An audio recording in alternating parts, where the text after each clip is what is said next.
Hello, everybody. Welcome back to the Writer's Way podcast. Today I'm talking to the amazing Amba Brown. Thank you for coming on here with me. Thank you so much for having me, Laurie. Excited to be here. You do things that speak really closely to my heart and things that I wish I could do. I taught kindergarten for 10 years and like 4-year-olds are my people and like teenagers are not my people. They do not find me funny. They don't like my jokes, but so I'm really impressed that you can target all those ages. So I won't blather on. How about you share with us a bit about you and your bio and who you are and where you are and what you do? Yeah, sure. So I became a writer. Well, I guess like a lot of writers say, I've always been a writer. I didn't become one. I've just loved writing since I was a kid. And when I was finishing high school, I didn't know what I wanted to do. I felt really stressed and anxious about that transition. And I felt that there was no book out there that I wanted to pick up and read to support me through that change. So essentially I wrote the book that I wanted on the bookshelf at the time. And once I saw that come into the world, then the series unraveled from there. So I'm the eldest of 6. And yeah, when you said about communicating to different ages, I think it can feel hard to connect and make sure that the words that you use are, you know, the most appropriate, most engaging for that age group. But I was lucky, my youngest brother was 14, so he was making that transition to high school. So I could work with him and his friends and they could point me in the right direction and be like, no, that does make sense. That doesn't make sense. So I found it really helpful having my own little guinea pigs that could steer me and make sure that I was on point with that. So I talk about my kids as my test subjects a lot, so that's nice that you have a lot of siblings. Yeah, it's a lot of siblings. But yeah, we're all really close and they're all the first ones to provide very honest feedback if they do or don't like something, which I appreciate. So yeah, that's me. I guess today I've got the series, a book for kids finishing school, starting high school, and then starting school. And since I've published 2 extra books, one a biography of Dr. Seuss, and then a latest one is a kids meditation book. So that's what's out in the world book-wise for people to collect. But besides that, my background's in psychology. My passion is supporting youth. I experienced pretty severe anxiety as a kid, so I'm very passionate about empathizing with others going through that and providing tools to support kids to overcome it. I love that, which is the part that speaks to me greatly. So thank you for the work that you're doing. We need more and more and more of it. Can you share with us, because you shared with me your first book, I think you said, was actually published by HarperCollins, which everybody thinks is like the be all and end all, one of the top 5. They're going to discover me. I'm going to be rich. I'm going to sail around the world. So can you share, was that your experience, or maybe not quite?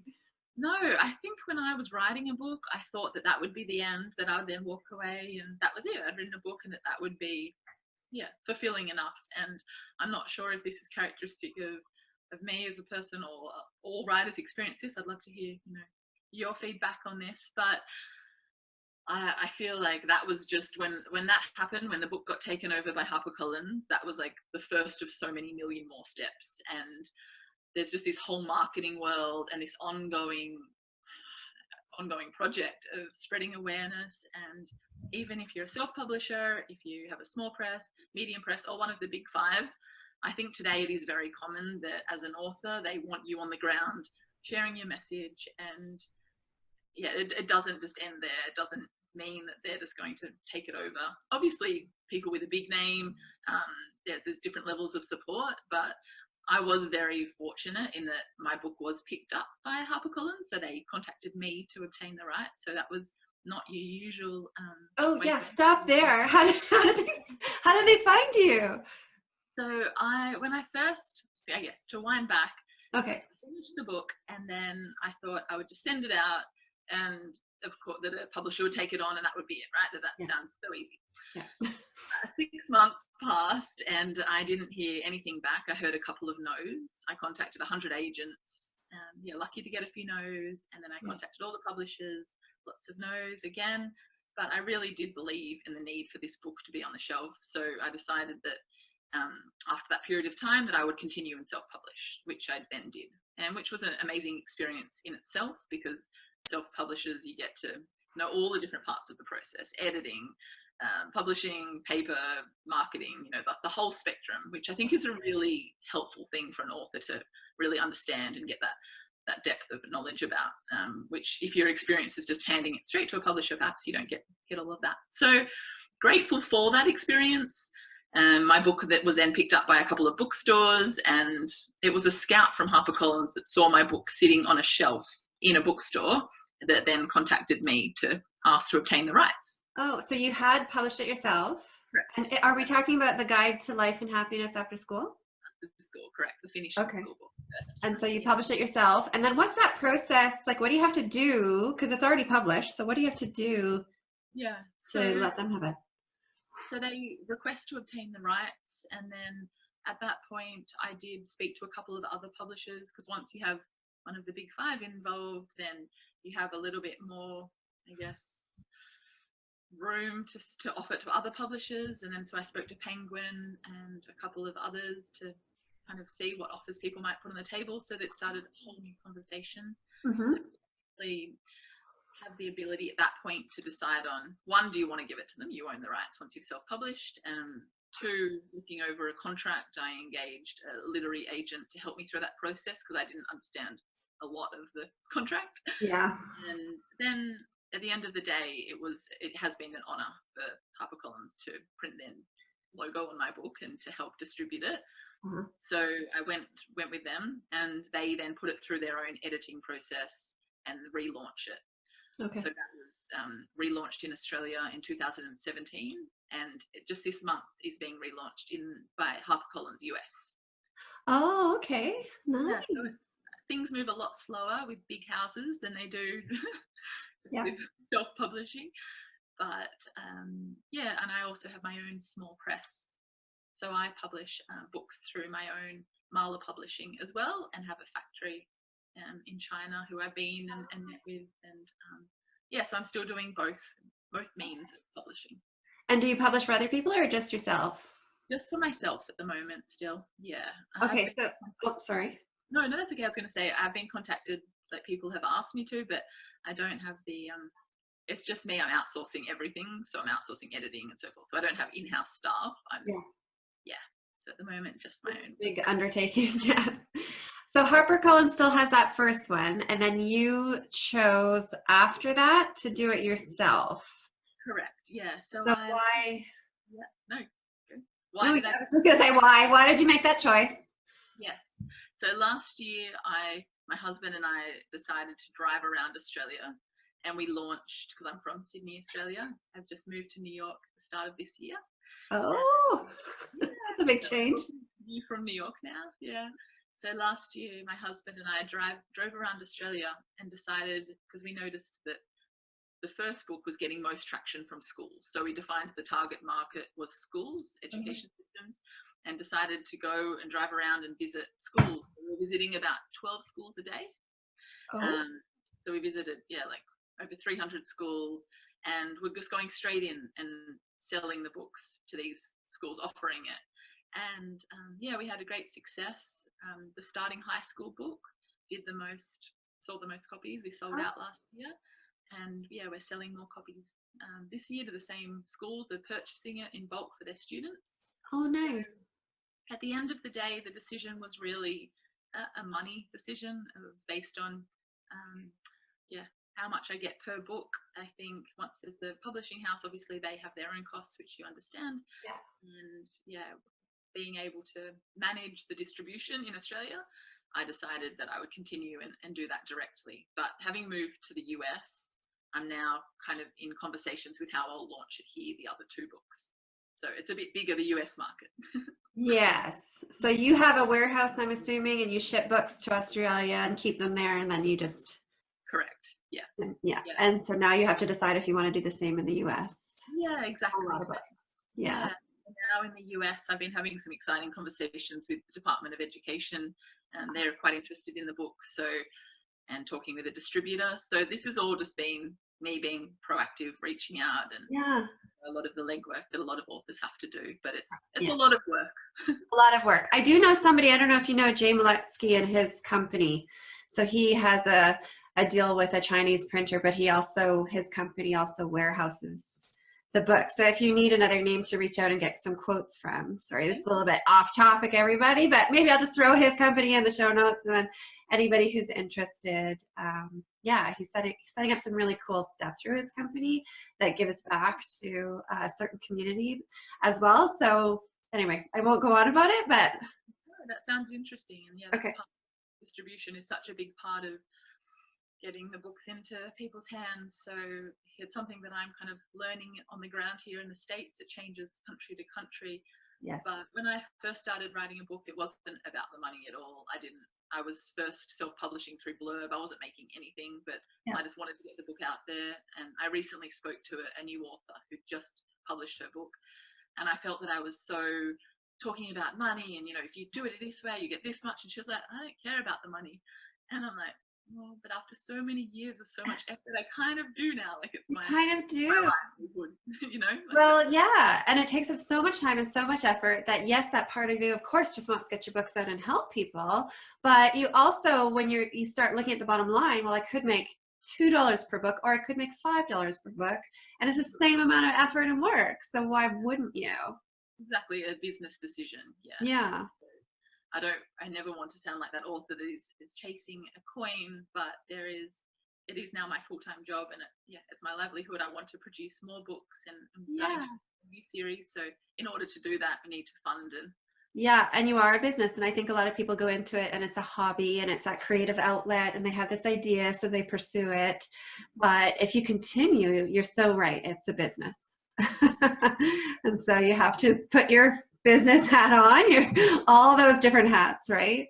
Yes, yeah, all those hats, exactly. That's exciting. You're doing a new series. Is it still the same sort of anxiety focus and helping kids, or is it? So the new series that I'm doing, I can't disclose too much because it's not out yet, but it is based on positive psychology principles for young kids. So the goal will be to get these skills into the hands of kids that you would appreciate. I'll share with you as soon as they're okay. Yeah. Thank you. Yeah. It's a collaboration with a professor from a university here. So it's very exciting, and I look forward to sharing that in the near future. Maybe we can do a follow-up interview. Yes, absolutely. 6 months. Send me an email and we'll get you back on to talk about it. Congratulations. Lots on your plate. Yes. Yeah. Lots of projects in the air. I think it's a matter of now, like all authors will relate to, putting time aside and getting things done and not getting too overwhelmed by all the different things up in the air, like actually, because that can just take up so much time in itself, kind of thing, making your lists and thinking about all you have to do. So how do you keep it organized? How do you keep it from taking over? I have been a victim to that for sure. Yeah. So here in New York, I've started attending writers meetings, which I find a really helpful space to put aside. Usually they're 2-hour or 3-hour blocks, and I'll find that I'm most productive when I attend these meetings. They're called, have you heard of Shut Up and Write? I think I have. It's a not-for-profit international organization, and I host a couple of those meetings, but I just find it so helpful to sit with other writers, get their energy, bounce off it, hold yourself accountable. The start of the meeting, today I'll be doing this, and really then following through, doing that for that period of time. And then, that's one way that I found to be really helpful. And so you declare what you're going to work on, and then everybody like opens up their laptops and works? Exactly, yeah. And then I love it. Shut up and write, and then at the end. I love it. Yeah, it's been really helpful. And then I have an office at home as well, so I'll write out a couple of days a week, write at home. So for me, changing environment as well really helps with compartmentalizing projects. Yeah, I've heard that. Writing is what I have the least amount of time for these days. You can't outsource the writing, so I need to be better at outsourcing other stuff, I guess. Yes, and for me, sometimes a couple of days will pass when I haven't done anything, and I had a friend in a writers meeting this week who said, I've made the commitment to myself that I write every single day, even if it's just for 1 minute, just 1 minute a day. I was like, wow, I know that's a low bar, but some days I'm not even doing the 1 minute. So I decided also to do that. And if it's just 1 minute, you usually find you get in the flow when you write a bit more than the minute. But yeah, of course you can't just, yeah, you can't just do, that's great advice. I tell a lot of new authors, just butt in chair, write, get it out. But then I don't always follow that advice myself because there's so much out there. So I love that. Do you have, another piece of advice that you shared with me? Can you share with other new authors? what was that? It was, you know what, honestly, it's like what everybody says because we've all been through, and it's like, keep going. Don't give up. I'm so sorry. I think when, I first shared that. I think it's been a while. No, that's okay. It just strikes me. It's interesting because I ask everybody this, and it's almost always a version of the same thing, which is don't give up. Yes, keep going and don't give up. And I think there's a lot of fear in writing and putting your work out there. And I've just actually picked up yesterday The Artist's Way. You've heard of The Artist's Way? I haven't heard that one. Julia Cameron, and it's a 10-step kind of activities to increase your creativity. And I've heard lots of good things, and I know Elizabeth Gilbert speaks really highly of her as well, of that big magic and that idea that creativity is kind of outside of ourselves to some extent as well. So I guess tying back to that, don't give up. If you're feeling really worried that what you're putting out there is not good enough or shouldn't be shared, I think remembering that there is something, the reason you're doing it, something outside of you. I found for me it was focusing on helping kids, and that kept me going. I'm like, it's not about me and my ego and people like me or my work. I'm creating this for them, and that was something that kept me going. Oh, I love that. Yes, I love big magic. I refer to it often. Yeah. Good. Well, then you'll love The Artist's Way as well. Okay, I'll have to look that one up. Okay, can you share with people where they can find you? There's a lot of places, but it looks like it's all mostly the same name. Yep, definitely. You can find me on any of your preferred social media channels: Twitter, Instagram, Facebook. This year I've been trying just to go on social media once a week because that's also something that was making me not very productive. So I'm most available via email, just at my website. You can click through to my email there. So my website's findingyourpathbooks.com. And you can find all the relevant sites through that website. Oh, perfect. Thank you. And I love that. I was having fun on your website. It's really neat. Findingyourpathbooks.com. Thank you so much, Amba, for coming on with me. And I would love to talk to you again in 6 months or whenever you launch the new series, and you can share with us how that goes. Sounds great. Thank you so much for your time to talk. It's always nice to be able to share my journey and connect with anyone else who'd like to chat further. Okay, awesome. Thank you so much. Bye. Bye. So, what do you think about trad versus indie publishing? Are you leaning a different way now, or did you already feel like Amba does? I hope you found this helpful. Find Amba on Amazon and get a good look at all her books. A comment, share, or subscribe is just like a cookie for me. And I do love cookies. Thanks for watching.